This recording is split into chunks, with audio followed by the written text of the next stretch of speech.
Real life Superpowers. Giving feedback, which is like such a big thing in the world. Like, yeah, and you've got books about how to give feedback and how to be, ruthlessly honest and to, just tell people like it is because it's for their own good.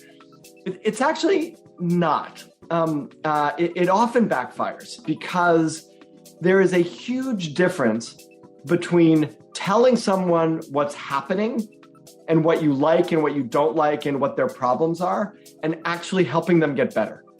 And the goal of feedback is to support development. But so often, feedback doesn't support development. Hey everyone. I think it's fair to say that in order to be successful and live a fulfilled life, you need to change and grow.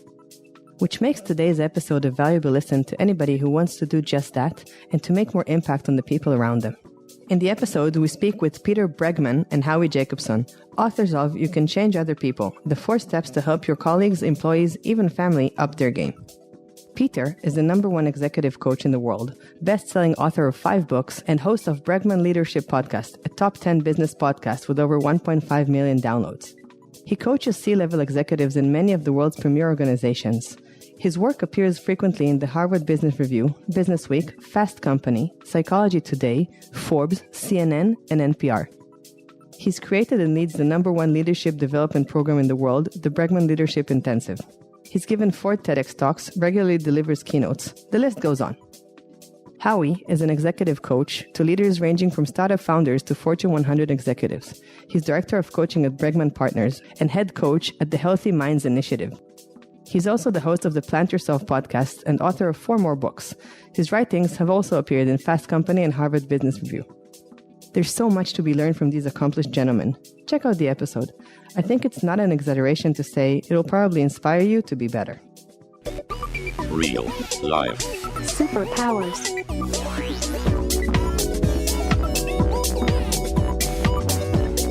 Up in the sky, it's a bird. It's a plane. Gentlemen, we can rebuild him. We have the technology. It's alive! Real life Superpowers. So Peter, Howie, welcome to Real Life Superpowers. Thank you. So nice to be here. Mm-hmm. So your new book drops at the 22nd of September, right? Yeah, 22nd. Yeah, how does it feel? It feels great. I mean, in some ways, this book has been, we've been writing it for a couple of years, but we've also been, in a sense, working on it for 30 years. So it's really nice to see it kind of in book form and go, wow, we actually were able to encapsulate what we wanted to in a couple of 100 pages. Do you feel like there's any stuff that you would do differently in that respect? Not yet. After the podcast, I might say like, I think I would approach that a little differently, but I'm happy. I'm really, really happy with what we came out with. I mean, I think a book, the minute you come out with a book, it's already old. We've already had discussions about, this is a new way to frame it that we didn't even think about a week ago. So you kind of have to let go. Like, it's your kid, it's in the world. It's no longer a reflection of you. I guess because we're always changing, because, it is at the end of the day a reflection of you, but I understand completely what you're saying. And it's not your first rodeo. You both have successful books that you already published. Did it help to write this book? Yeah, actually, that's a great question. It did. It's interesting because this book, Howie, actually, why don't you share the story of how this book came about, and then I'll share something. Yeah, Peter has been doing coach trainings for a while. And I guess I think the first one may have been 2014. And I go to all of them that I can because they're so helpful to me. It's like, it's like a gym. Like, you can coach people all day long, but you're not necessarily getting better at it without feedback and challenge and a community. So then a couple of years ago, Peter announced that this was his last one. It was at Esalen, and I was there. I was sort of assisting and learning as always. I'm confused because normally coaching is like one-on-one, and this is something that's in a group. It was a training, teaching people how to coach. Oh, okay. Sorry. Okay. Training coaches. Right. So at the end, I was like, dude, this is too good to stop doing. Like, if you're not going to do it anymore, this material has to be somewhere. And, I accidentally talked myself into becoming a writing partner. And I feel like this is too good, too well thought out. to let just sort of languish in a file drawer somewhere. And what I love about it, and what I love about the process is, yes, this is this is like 30 years of coaching translated into a training program. And yet working with Howie, like I would explain things, and then he would start to drill in and question and discover and uncover sort of gaps and wait, but what about this? Or what kind of an example would you use there? And it forced us thinking together about it. It forced us to get really crisp and really clear in a way that, I could kind of get away without being so much when I'm having conversations with people and I'm teaching. It gets a little messier. And so, it was really, really fun. I've contributed to lots of books and I've written my own books, but I've never written with a co-author. Like I've never written together with someone. And it was a really great, great experience. And I think it was like amazing how much crisper my thinking became. How do you do that with another person? Like, who worked harder? I could tell you how he worked harder.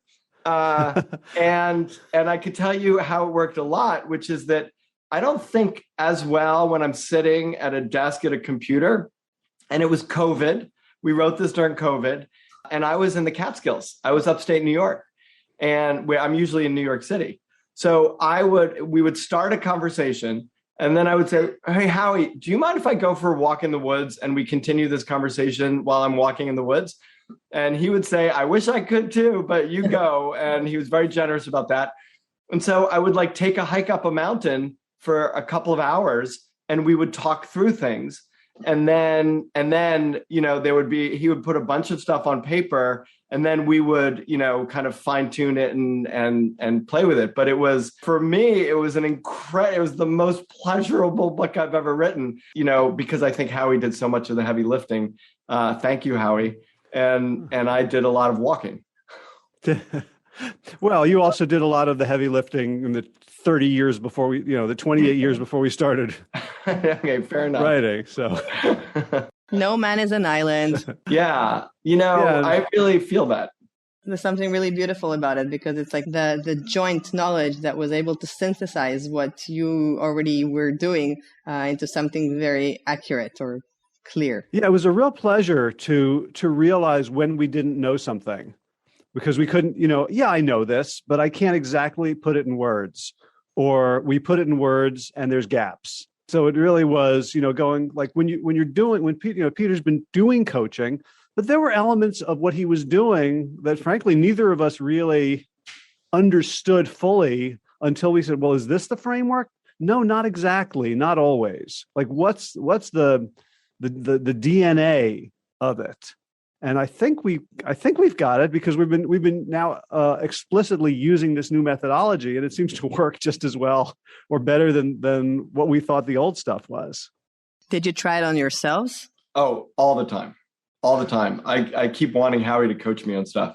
And then certainly we tried it outside. And I also found it's interesting. I mean, Howie is such a close friend, and he was very patient with me, but I found myself sometimes getting frustrated. Like he would ask me a question. I would be like, that's what I do. Like, this is, like you just asked that question, but where did that question come from, Peter?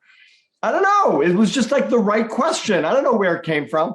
And he would keep pushing me, and I would be like, kind of annoyed, but I'm happy that he stuck with it, because, together we clarified things that was really helpful. That's amazing. And I think also, the difference between an answer being because it is and because it's my authority, it's such a deeper level when you're able to explain it. And I think it's probably an expert's problem, that the longer you're an expert, it sometimes becomes more complex to convey what you do. But I do believe that ultimately the best experts are the ones who are able to, as the Einstein quote, I think it's Einstein who says, if you're not able to explain it to a 6-year-old, you don't really get it enough yourself. Right. I think that's 100% true. And, and it's interesting. Like, I think, I know on your podcast, you work a lot, you talk a lot with people about their journeys. And, for me, it was also, part of the journey is I could sort of sit and focus on my laptop and just write, but I'm in my own head. And so I'm still thinking of a reader, but I'm still in my own head. And I know for me, my best thinking is in collaboration, is in conversation, is in, Howie's brilliant. And so it's like in the questions he asks and the conversations we have and the testing. And it's new for me. I mean, it's like, I run my own company, and when I'm coaching, I'm one-on-one. And this last couple of years, I've been doing a lot more work with people. For the first time ever, you sort of say coaching is one-on-one. A good friend of mine and mentor, Marshall Goldsmith, he and I have been coaching someone. We've been coaching the CEO of Kind Bar. We've been coaching him together. Like the two of us have been coaching him together. And it's amazing when you open up how much you learn from other people and how much you share and how much better the work becomes when you're able to kind of collaborate and think, and then how much closer the relationships become and the whole experience of life, becomes better in that kind of collaboration has been my experience. We interviewed someone who said this. I'm looking if you agree or not. The speed and the quality, because when you collaborate, you're A/B testing, and usually the quality is better, but it does take longer to synchronize between two people as opposed to going forward quickly and, getting maybe the quality less because we're just one person and not getting any feedback. So, how do you feel about that? Yeah, I mean, for me, it went faster because I felt like I was accountable to somebody else. There was a lot of there was a lot of pressure on me that I felt, but it was all pressure to produce numbers of words, not quality of words. Like it would have been very tough to collaborate with someone who would have looked at my writing and critiqued it right away, because the first draft was terrible. Peter, I don't know if you've gone back to like our folders. Like I every so often I'm looking for something and I go back to like the first draft or the proposal draft with those chapters, and it is terrible. And, if you had told me that, it would have been crushing. But we're like, okay, great. Let's keep moving forward. Let's keep working on this. And at a certain point, we both sort of were able to step away and attack the body of work rather than attacking each other. And I feel like the amount of trust that you had in me to sort of stare at the blank page and start writing, knowing, like as I said, we've written other books before. We know how bad the first draft is, and it could have been a problem when you're showing your first draft to someone else who's only used to your final copy. But I think it was very useful and just beautiful to to just be. There was no competition. It's just like totally appreciative of each other's gifts, which allowed, I hope, something good to come out of it. Yeah, sorry, I just want to say two very quick things, which is one is when I wrote my thesis in college, I remember it was daunting. It was like, I had to write 100 pages. Like that was huge for me in college. And I made a deal with myself. I'm like, no matter what happens, I'm going to, by Monday morning, I will have written 20 pages every week. And so I did that. So I stayed up almost every Sunday night, was an all-nighter, and I just made sure I had 20 pages. The difference was, after I had my 100 pages, I was like, great, I'm going to hand this in. And it wasn't such a great idea. Like it was fine. I did fine, but it was not my best work. And here we sat down and we were doing it. We were creating it and we were looking at it. And we were about 2 weeks from deadline. And I looked at the book with Howie. Like we looked at the book and then we called our publisher. And I said, I've never done this with a book before, but we're not going to make the deadline because we have the book written, but I don't like it. It's not good. Like, I don't want to put a book out that's not good. And our book right now is not good. What was the reaction? Well, he said, I've worked with him before, so we have a certain amount of trust.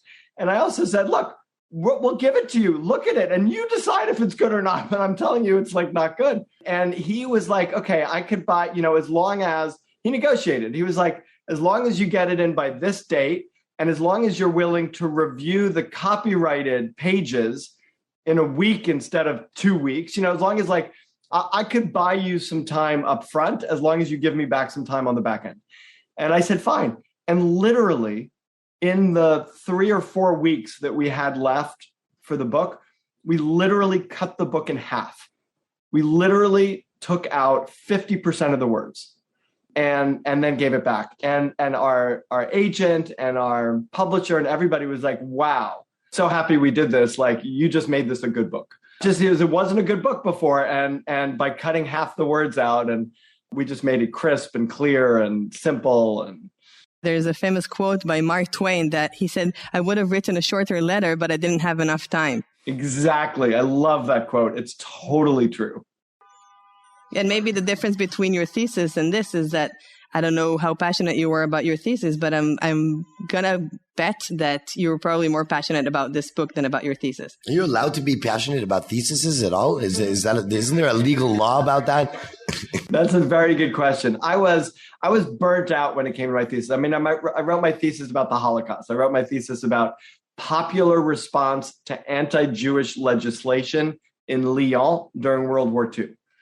So it was like very specifically a place in France and how did people respond to anti-Jewish legislation. And I had written another paper, 50-page paper on the Klaus Barbie trial. And so at this point I was like, all right, I'm done. Like, I just like want to stop thinking about the Holocaust for a little bit. Yes. Yeah. It's an important yet not a very delightful topic. But partnerships, let's talk about that. So how do you know this is a good partnership? And how do you know, like, how to communicate the difference? Because you met at some point, okay, and now you have to collaborate, and each one is in, a different character with its own experience in entrepreneurship, which comes together with, we're divas. So how did that work? And how do you go through the constraints of the collaboration so quickly through COVID, which is probably uncomfortable as is? It's interesting because we've collaborated for over 20 years.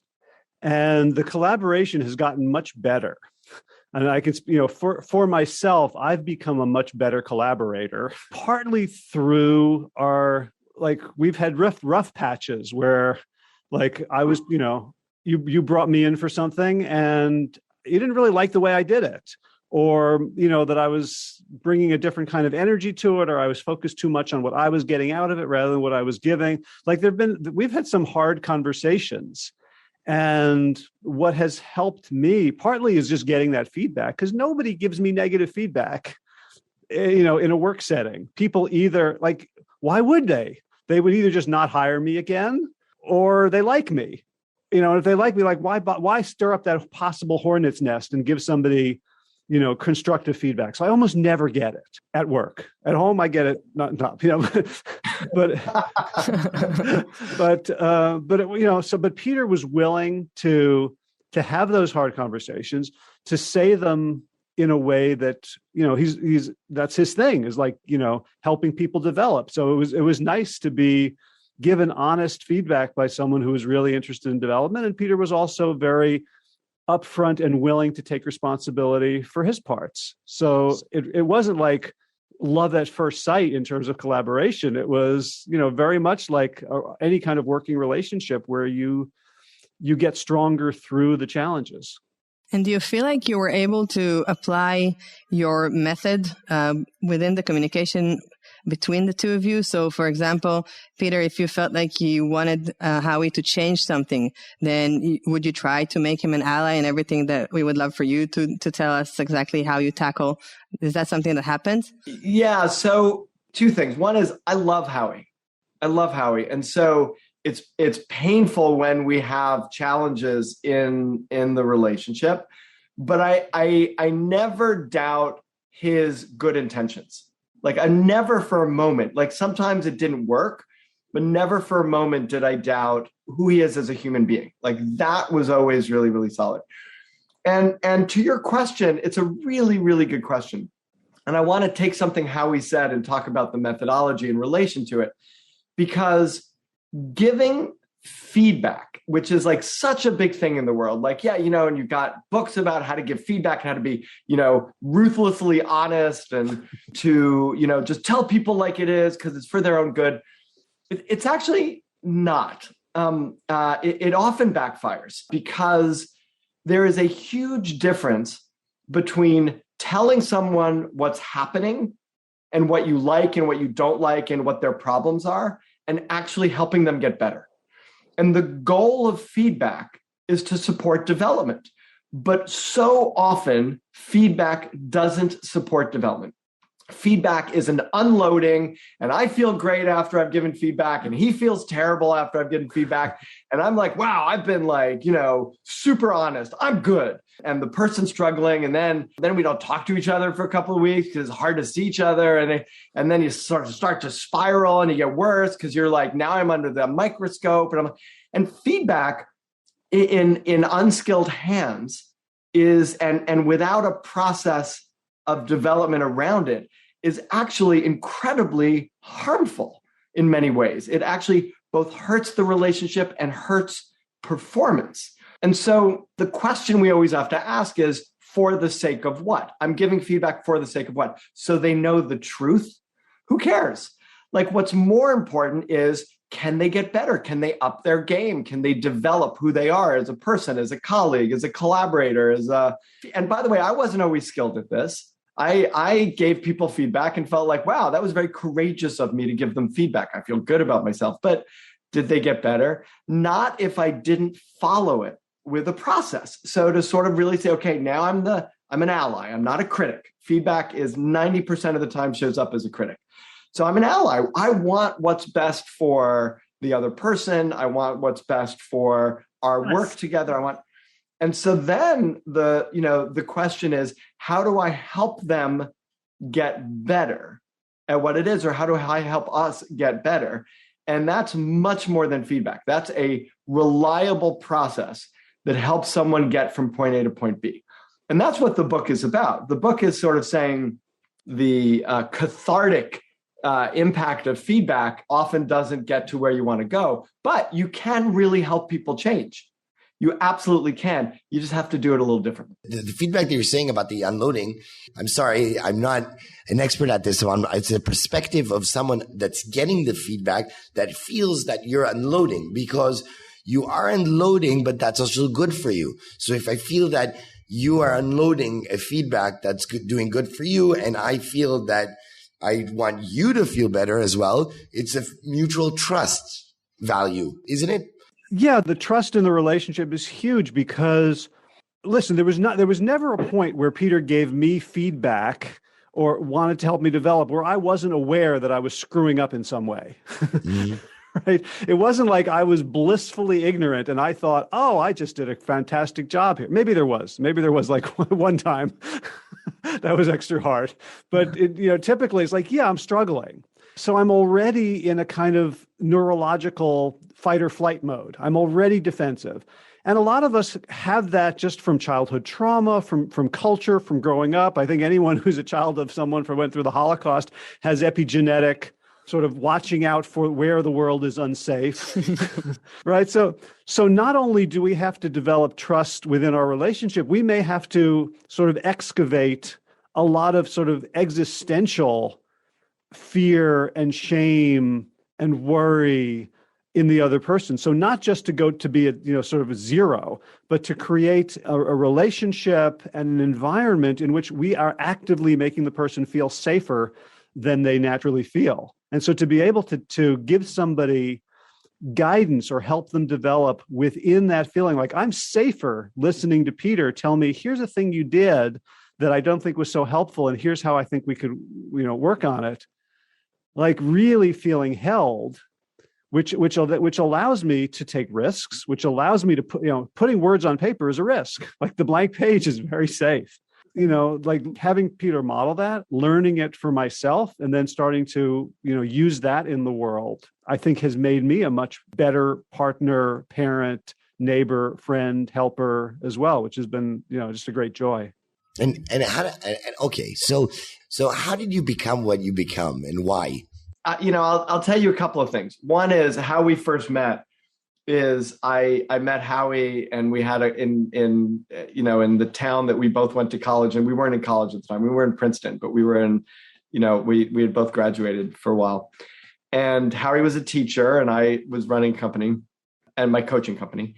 And we just got into a conversation. We met by a mutual friend, and Howie was super interested and engaged. And I said, yeah, like, here's a couple of books you could read if you want to. I might have given him the books. I can't remember if I gave him the books or if he, I just kind of mentioned the books. And there's an article I was, working on that, around this stuff. And he, the next day, had read both books and had finished my article. And I looked at him like, I've never seen anybody absorb materials so quickly, translate it, understand how to use it, connect it, et cetera. So I hired him the next day to be my head of marketing. And that sort of started the relationship. But I think there's something else. Howie and I are both deeply committed to our own development. Like, we have both done a tremendous amount of work on ourselves, facing, our limitations, being in process groups where we're slamming on cubes saying like, I hate this. Or, like the book I wrote before this one is called Leading with Emotional Courage, the willingness to feel everything, right? Which is at the heart of being able to do anything, right? If I'm willing to feel anger and shame and his hurt or my own hurt, or if I'm willing to feel all those things, then I can do anything. If I'm not willing to feel all those things, I'll never have the hard conversations. And I think we're both willing to hear it and to stay in connection. And this is part of what the process, and you can change other people, part of what the process is trying to help with is, as soon as we go into shame, as soon as I feel shame about something, I immediately go into either denial or defensiveness. Because shame is incredibly painful to feel. Mm-hmm. So I don't want to feel shame. So I'll do almost anything not to feel shame, including deny or not even be able to see the thing that you're talking about.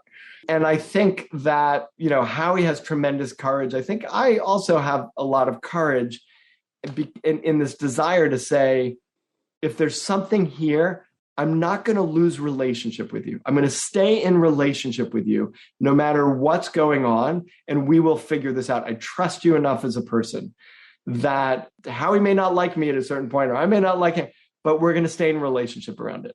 And I think that's like not only the key commitment. I've seen people get married, divorce, get married, divorce, get married, divorce.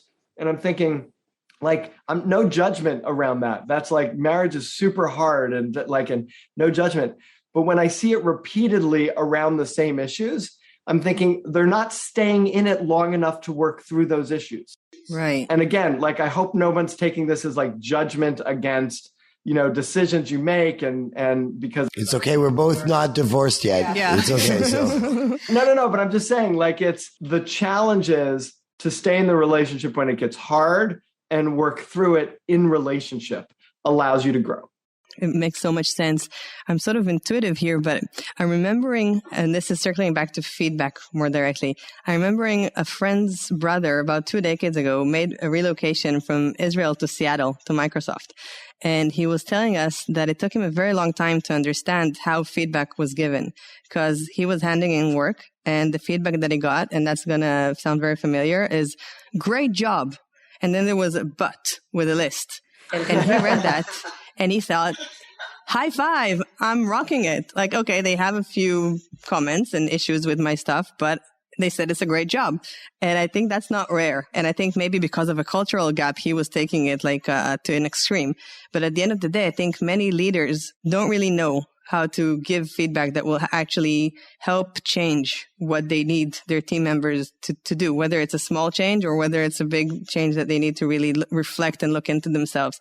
And I'd love for you to sort of talk to us a bit about the process and how you see it. I'll share the process, and I want to share one other element of this process. Is we call it the 4 steps. You can change other people. Here's 4 steps to be able to do it. Feedback is an incredibly hierarchical dynamic, right? Where I will tell you what you're doing wrong. And maybe if I think I'm really good at this, I'll tell you how to do it right. Coaching is inherently a mutual dynamic. So meaning I might give you feedback in coaching. I might say, in fact, part of my coaching process, right? I coach CEOs and C-suite, and part of the coaching process is to go around and talk to everybody. I talk to all the leaders of the company. I talk to people down farther. I talk to the board. And I say, hey, let me share with you this feedback. Here's the feedback that I've received. And then instead of me saying, and I will tell you how to fix this, I say, let's think this through together. Let's figure out together, like, what are you seeing in this? Do you see it? Do you not see it? I'm not better than you. I've got some skills. You've got some skills. Let's think together about how to move forward. And it gives much more power to the person, and it eradicates the shame element of it. So there's 4 steps in the process. The first step is to show up as an ally instead of a critic, right? Because almost always the first element is like, oh, you're criticizing me. Hey, you're super brilliant, but you're dressing sloppy. And that is turning off people so they're not able to hear your brilliance. So clean yourself up, right? That's a criticism, So the first thing is to go, okay, like, let me get clear in my own body, in my own self. Like, what do I want for this person? Like, I want them to be successful. I think they're super brilliant. I want them to be really good.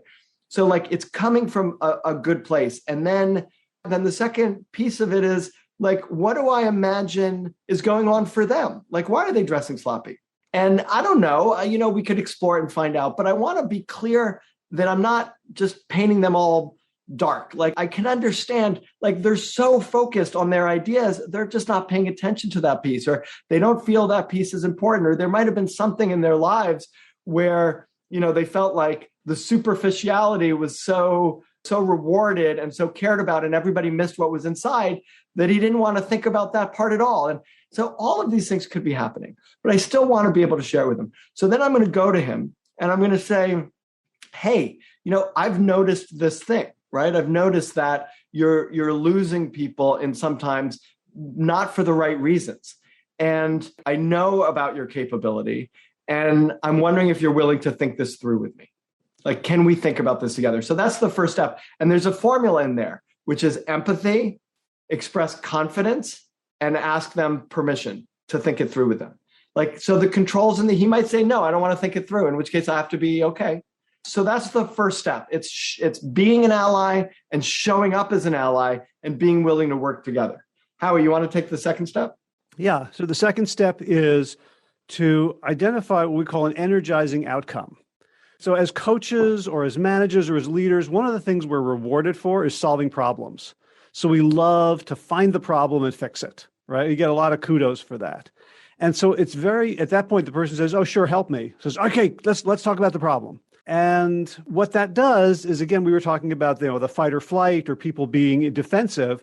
When we're problem focused, we're not being creative. We're not thinking about, so if you think about like hunter-gatherers, they're either looking for berries and roots and small animals, or they're trying to avoid, predators. Survival mode. Yes, survival mode. So when we're focused on a problem, we're in survival mode, and survival mode narrows our focus. It does all sorts of physiological things to us. It just makes us, we're not creative in that mode.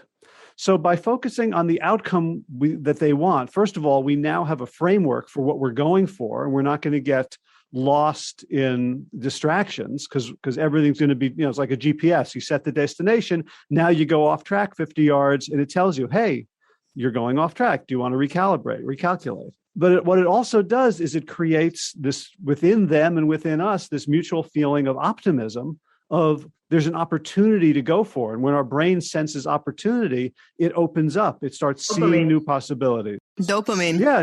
Now we're on the hunt for something. There's a great difference between chasing something and being chased by something. Yeah. I love that sentence. And the next step? So in this example with the person who's dressing sloppy, it's not just to clean up. Like, what's the outcome you want? The outcome I want is for people to appreciate my ideas. The outcome I want is to have my audience engaged and influenced by the things I'm trying to tell them. Okay, so that's much different. That's much more interesting, right? Than saying I want to be like clean and presentable. I don't want to stink. Yeah, exactly. Like, I don't want to smell, versus I want my audience engaged and I want nothing getting in the way of their appreciating all of these ideas. Great. So now we look back at the problem and say, where is there an opportunity here to help people get more engaged? And then a bunch of things happen when you're looking for that opportunity. You're sort of saying, where is this problem maybe could become something good? And to say, well, first of all, now you're in a place where people are listening to you, but they're turned off by this. So you can do a number of things. It's not just clean up how you dress. It's focus on your audience. Like now there's an opportunity to focus on your audience in a way and see things through their eyes in a way that maybe you weren't doing beforehand, which might impact how you dress. It also might impact how you speak. It might impact the words you choose. It might impact the research you do about who you're going to be talking to. It impacts all of these things that allows you to be better than you were beforehand. It's not just the same person with a nice suit. It's someone who is completely attuned to who their audience is and how they understand what the person's saying. And this person, takes this issue that might have just been, hey, clean yourself up, put on a suit. And it's like, now I'm completely focused on how my messages are received by other people. And that's a much bigger goal and objective and outcome. But they have to feel that their message isn't received at least with the potential that it has. Because if it doesn't strike anything and they're feeling and they're really unaware, Howie was saying it was very rare, if ever, that feedback arrived and he didn't know there was a problem. And I don't know if that's true here. For example, a person in our example who is just like being sloppy. Do they feel, it has to be some form of art to tap into what this is getting in the way of when they sometimes are not going to be aware and be able to pinpoint that out and then get them on board. Beautiful, beautiful. So, what you're saying is it's a blind spot, right? Like it might just be their blind spot. And what I said beforehand is it's not us imposing anything on them. So let's just say they say, well, first of all, they might, when we ask them permission to think it through, they might say, no, I'm fine. And then you say, okay. And you might say, notice if you're losing people or not, begin to tune into these things so you can see if it's having an impact. But if I ask you permission to have a conversation about something and you say no, I have to accept your no, right? And we can talk about what happens if I'm the boss, because there's ways of doing that when you're the boss. Let's maybe do that a second. Yeah, sure. So when you're the boss, right, you can't force someone to do anything. We know that doesn't work, right? You can offer them the opportunity. But what you can do is maintain your standards, because that's your right as a boss, right? So you could say, it's okay if you don't want to develop this part of you. That's okay. What I do need is for our clients to buy into your ideas and to want to work with you. I need that, because otherwise you're not useful to me. From a pure work perspective, if you're brilliant, but nobody's following what you say and nobody wants to work with you, then that's fine. You could continue to dress that way. That's fine, but this may not be the right place for you, right? Because the reason your brilliance is so useful is because it's applicable. So you make that decision. That's totally up to you. But my standard for the impact that you have on our clients, I'm not going to change that. And you decide what you want to do. And by the way, you may be, and I'm not saying this, I wouldn't necessarily say this out loud to the person, although maybe I would. You may be more committed to not worrying about this than you are to working here, which is also okay. I think you're brilliant and I can help you in another place. But to work here, I need your ideas appreciated by and influencing those are the people. That's what I need. And right now, that's not what's happening. I'm thinking that maybe then it's a matter of how convinced they are that the bridge between their issue and the outcome, that there's actually correlation. Because they could maybe feel that the fact that they're dressed in a certain dress code, because probably they're perceiving it as their dress code. And maybe they're feeling okay, I don't think that that's causing any issues with clients and definitely not harming my ideas coming across. So then it's a little bit of communication and getting the message across. And sometimes I guess there are dead ends, but I guess there's some gap to bridge there. 100%. And I want to share one other piece to it, which is they might be right. Meaning, the clients might be saying, I don't like the way this guy's dressed, but really what they're thinking is, his thinking is unclear to us. We don't get it. And if he works on that part and doesn't change anything about his address, it might get to the outcome. And I'd be fine with that. So that's like part of the beauty of coaching and working with the process is I'm okay like saying if that's the outcome that we want his ideas to influence the people around him, that if he says, I want to try some other things before dressing differently, my view is great, because we're in agreement about the outcome. Let's try whatever you want to try. It doesn't have to be my way. Not one way. Like his dress is actually more influential because they're like, wow, a crisp thinker and dress like that, he must be really smart, right? And that might end up working. I'm going to take a leap of faith here. I'm going to say this. Okay. So I think the ideas are amazing, but I'm going to just say one thing. Something is subjectively, I'm annoyed about something because I'm thinking about that person that you're talking to that doesn't dress well. And why am I saying that? Because I think in your relationship with Howie, okay, you said, let's say you're an ally for feedback, which was the first step. What Howie did was not only show that he's an ally, he showed value because he consumed the information very quickly. And then he proved as executing whatever he did that he's a real ally. And he showed value, which is easier than just saying that. And then also the problems with the farmers and hunters. Okay, so again, you're showing that it's not a problem, it's an opportunity where you executed that instead of talking about that. This is the question. The question is, if I talk about something so much, usually the other person already knows the outcome, is just executing it. And if it's repeatedly that I have to explain that we are allies, or there is a mutual problem or a mutual goal, I usually am not satisfied with the same human being, because the execution of everything that you said, okay, is usually really easy. Let's say he wants to say, I don't want to change how he dresses.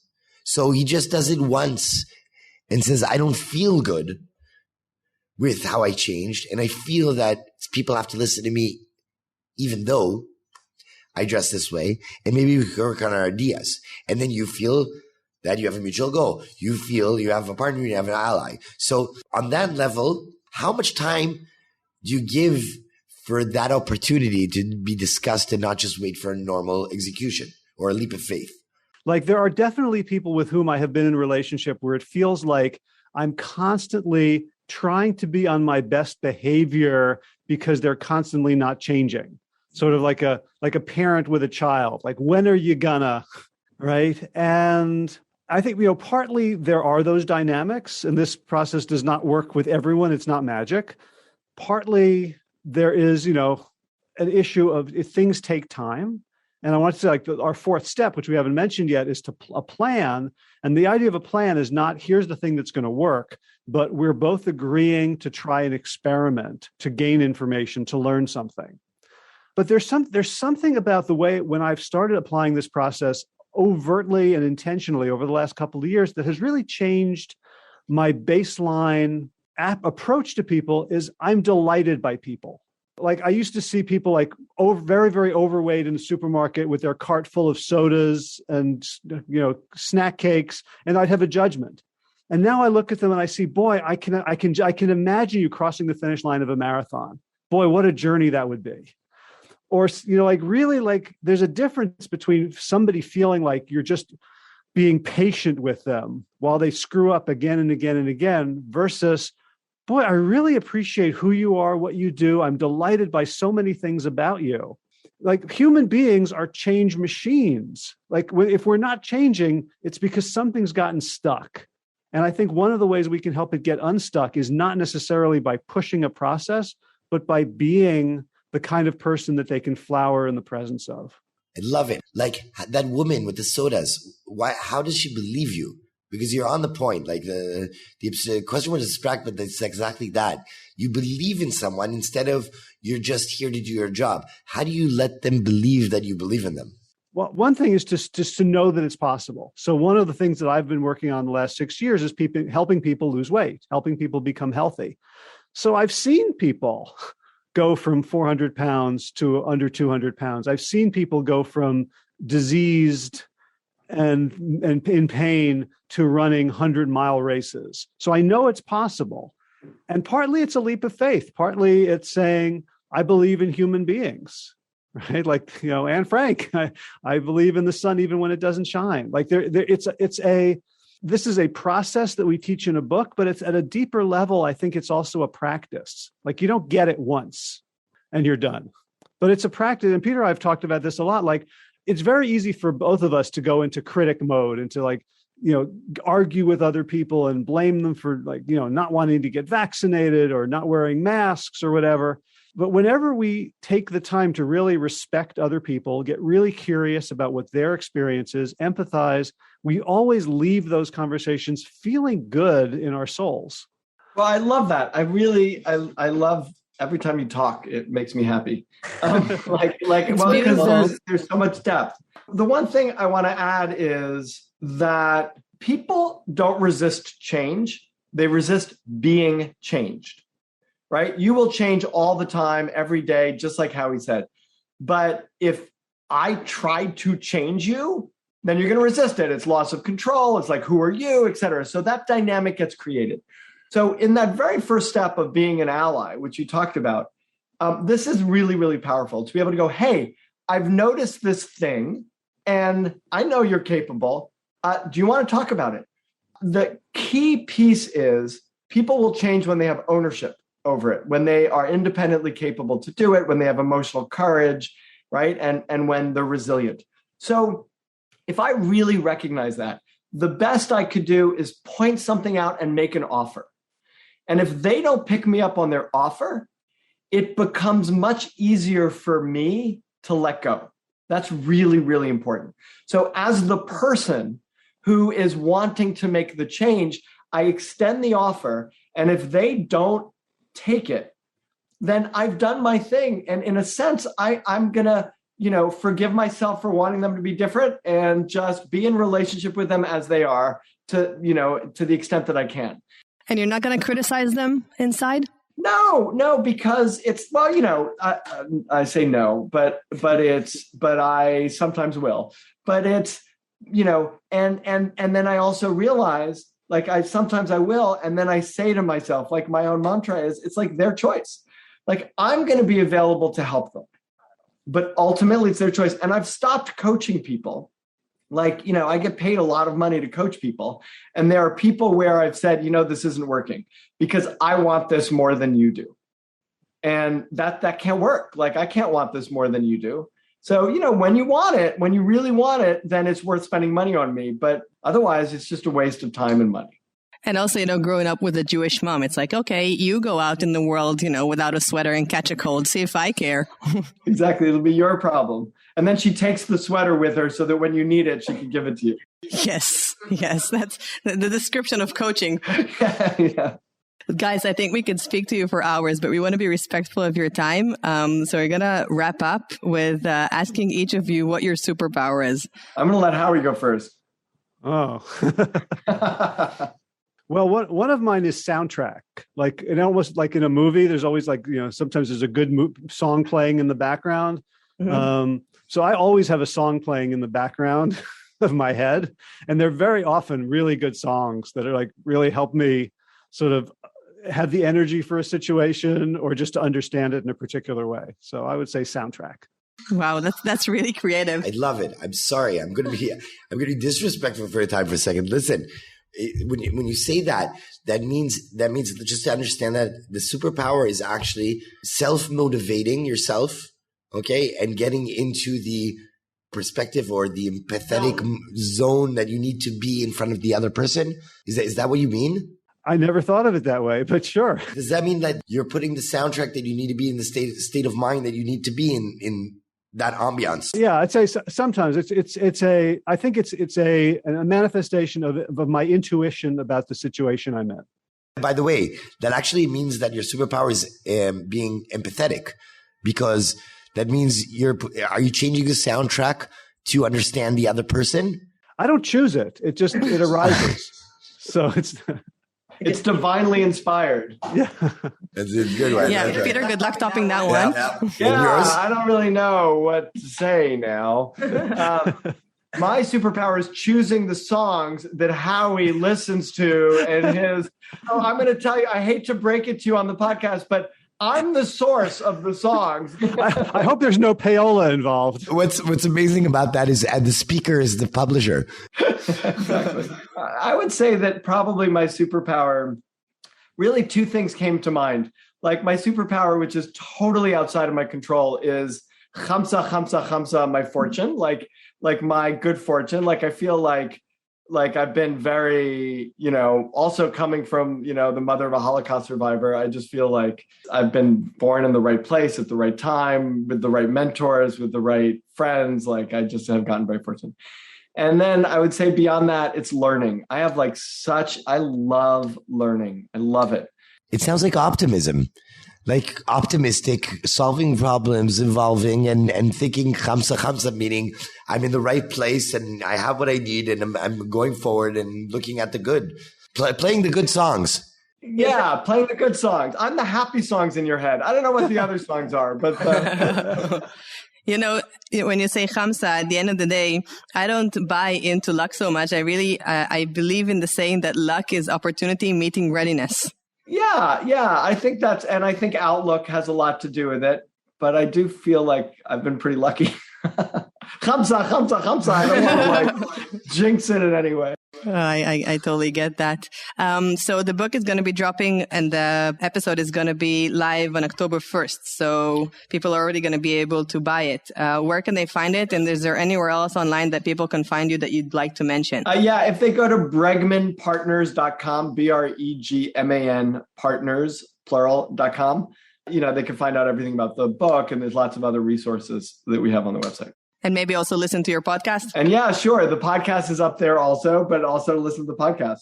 Cool. All right. Thank you so much for this, guys. Super insightful and fun. It's been such a pleasure talking with you guys. Yeah. Thank you so much. And send us the playlist. You want to know what's in my head right now? Yes, please. Yes, please. I hate you so much right now. Kaveret, Yoya.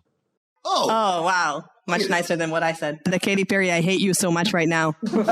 And I feel bad because I was not going to guess the Yoya in a million years. I was I was in a Faith No More kind of, lovage kind of vibe. But okay, I got it. Okay. Oh, that's great. I thought you were going to say Sheva, like one of the hard rock songs. I mean, hard drumming songs. Oh, but yeah. I guess I didn't put that one in your head.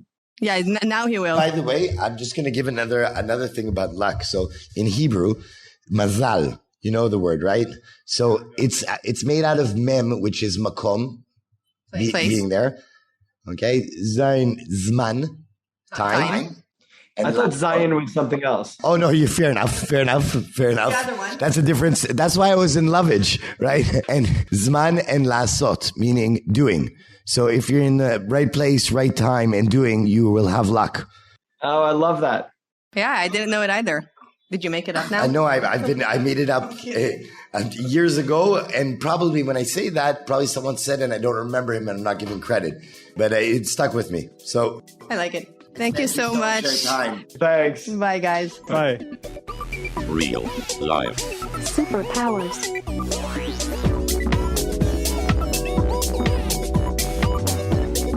Up in the sky, it's a bird. It's a plane. Gentlemen, we can rebuild him. We have the technology. It's alive. Real life. Superpowers.